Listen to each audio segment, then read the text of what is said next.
नए साल में झारखंड के राजनीतिक दलों के समक्ष चुनौतियों का अंबार।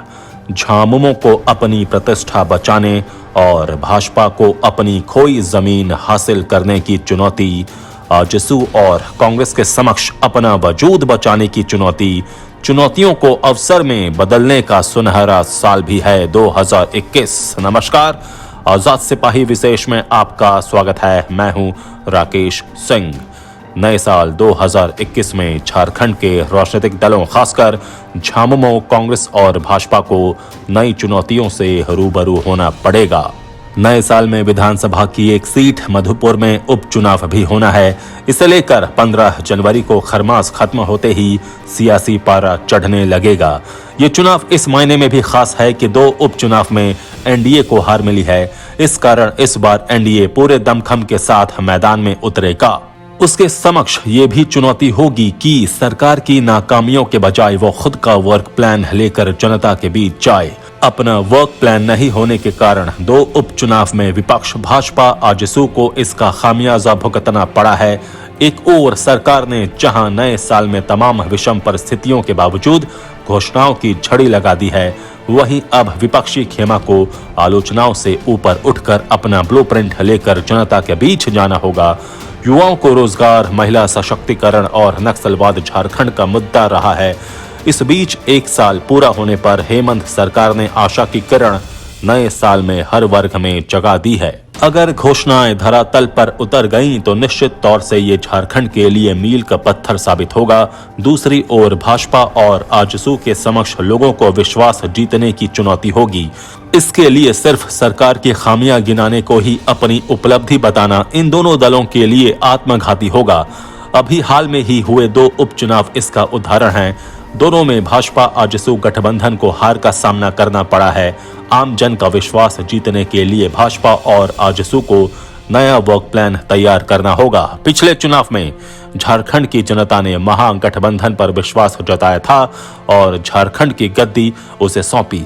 लेकिन ये वोटर अब महागठबंधन को छोड़कर एनडीए के पास क्यों जाएंगे, इस पर भी एनडीए को मंथन करना होगा। विपक्ष का दायित्व सिर्फ ये नहीं है कि सरकार की खामियां गिनाएं, ये भी है कि संकट के समय झारखंड को प्रगति के मार्ग पर ले चलने के लिए कैसे जरूरत पड़ने पर सरकार के साथ कदम ताल करे। वहीं दूसरी ओर आजसू के समक्ष चुनौती ये होगी कि क्या वो नए साल में भी भाजपा की पिछलग्गू बनकर रहेगी या फिर पार्टी नई लकीर खींचेगी। कारण आजसू का हर विधानसभा में अपना प्रभुत्व है। वहां के वोटर और नेता कार्यकर्ता भी इस उम्मीद में पार्टी आलाकमान की ओर टकटकी लगाए हुए हैं। इन सब के बीच देखना यह दिलचस्प होगा कि नए साल 2021 में राजनीतिक दल नई चुनौतियों को कैसे अवसर में बदलते हैं। इस पर प्रस्तुत है आजाद सिपाही के सिटी एडिटर राजीव की रिपोर्ट। साल 2020 कोरोना के चलते परेशानी का सबब बना है। वैसे इस साल 2 उपचुनाव के दौरान चुनावी बिसात की गोटियां बिछाने और शतरंज के खेल में शह और मात की चाल सत्ता पक्ष और विपक्ष की तरफ से चली गई। इसमें सत्ता पक्ष ने विपक्ष को पूरी तरह मात दे दी। अब नए साल में सत्ताधारी दल झामुमो, कांग्रेस और राजद को जहां जनता की उम्मीदों पर खरा उतरने की चुनौती होगी, वहीं विपक्षी पार्टियां खासकर भाजपा और आजसू भी अपना दमखम और वजूद बेहतर करने की कोशिश करेंगी। वैसे इन्हें अपनी ताकत बढ़ाने के लिए एड़ी चोटी एक करना होगा। सिर्फ मधुपुर की ही बात करें तो मौजूदा सरकार को अपनी सीट बचाने की अग्नि परीक्षा से गुजरना होगा। वहीं भाजपा ये सीट अपनी झोली में करने का भरपूर प्रयास करेगी। जनता के अधिकारों की सुरक्षा रहेगी चुनौती। 2021 में झारखंड में राजनीतिक दलों को संगठन को सशक्त बनाने की चुनौती है। लोगों का विश्वास हासिल करना सभी का उद्देश्य होगा। झारखंड स्थापना के 20 साल पूरे हो गए हैं। बिहार विधानसभा में काफी जद्दोजहद के बाद राज्य के विभाजन का प्रस्ताव पारित हुआ था। उस वक्त एकाध को छोड़ सभी पार्टियां झारखंड गठन के सवाल पर एकजुट थीं। तब कांग्रेस के सभी विधायक मंत्री थे। विधायकों ने मंत्री पद से त्यागपत्र देकर अलग राज्य की मुहिम को ताकत दी। उस वक्त केंद्र की भाजपा नीति सरकार ने राज्य के गठन में अहम भूमिका निभाई। झारखंड के साथ साथ उत्तराखंड और छत्तीसगढ़ भी क्रमशः उत्तर प्रदेश और मध्य प्रदेश से अलग होकर गठित हुए। झारखंड का दुर्भाग्य रहा है कि आज तक किसी एक दल को कभी स्पष्ट बहुमत नहीं मिला। खनिज संसाधनों से परिपूर्ण झारखंड विकास के पायदान पर अपने साथ अलग हुए राज्यों के मुकाबले काफी पीछे खड़ा है। राजनीतिक नफा नुकसान के पलड़े में छोटे छोटे मामले तोले जाते हैं। फायदे के फेर में विकास से जुड़े बड़े सवाल गौण हो जाते हैं। गठबंधन दलों में ये आपाधापी मची रहती है कि कौन अपने प्रभाव वाले इलाके में ज्यादा से ज्यादा योजनाएं झपट ले जाता है। एक महीने में यह गलत भी नहीं है, लेकिन झारखंड के सवाल पर एकजुट होना राजनीतिक दलों के लिए भी एक बड़ी चुनौती है। पश्चिम और दक्षिण के राज्यों में गला काट राजनीतिक प्रतिस्पर्धा के बावजूद राज्य हित के सवाल पर लगभग सभी दलों के नेता एक मंच पर आ जाते हैं। अपने झारखंड में इसकी कमी खलती है।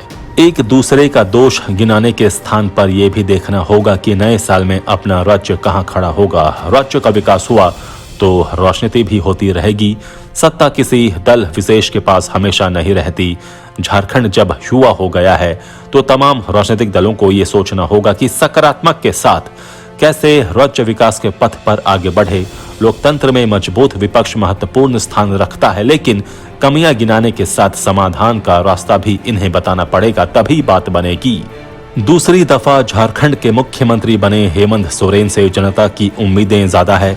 इस सरकार को इन उम्मीदों पर खरा उतरने के लिए बड़ी चुनौती होगी। अब ये देखना होगा कि कैसे सरकार इन चुनौतियों से निपटते हुए अवसर के द्वार खोलती है।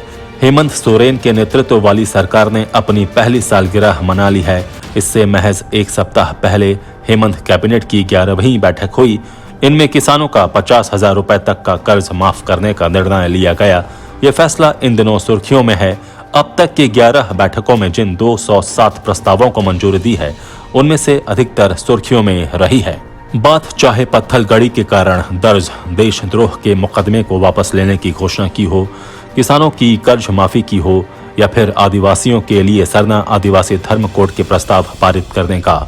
हेमंत सरकार के निर्णयों ने उनके विरोधियों को भी चकित किया है और इन फैसलों ने सुर्खियां बटोरी हैं। हालांकि इन निर्णयों पर काम होना अभी बाकी है और यही हेमंत सोरेन की सबसे बड़ी चुनौती भी है, क्योंकि सोशल मीडिया के दौर में सुर्खियां कतरनों में फंसने की बजाय मोबाइल स्क्रीन के जरिए लोगों की जेबों में रहती है। इसका इस्तेमाल कभी भी कराया जा सकता है।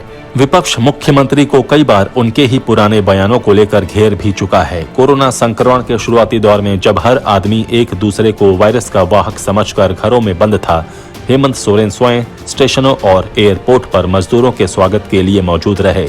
ये कुछ ऐसी घटनाएं थीं जिनकी चर्चा व्यापक स्तर पर हुई।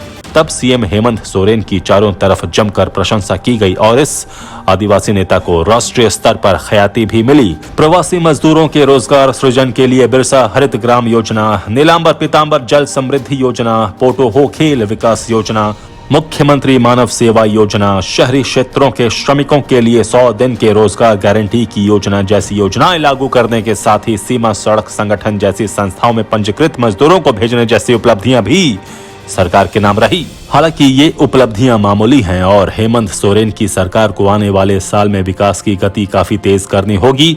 उनकी सबसे बड़ी चुनौती युवाओं को सरकारी नौकरी देना है, जिसका वादा उन्होंने किया है। हालांकि सरकार के 1 साल पूरे होने पर इस वादे को उन्होंने दोहराया और प्राथमिकता के आधार पर नए साल में पूरा करने का भरोसा दिया है।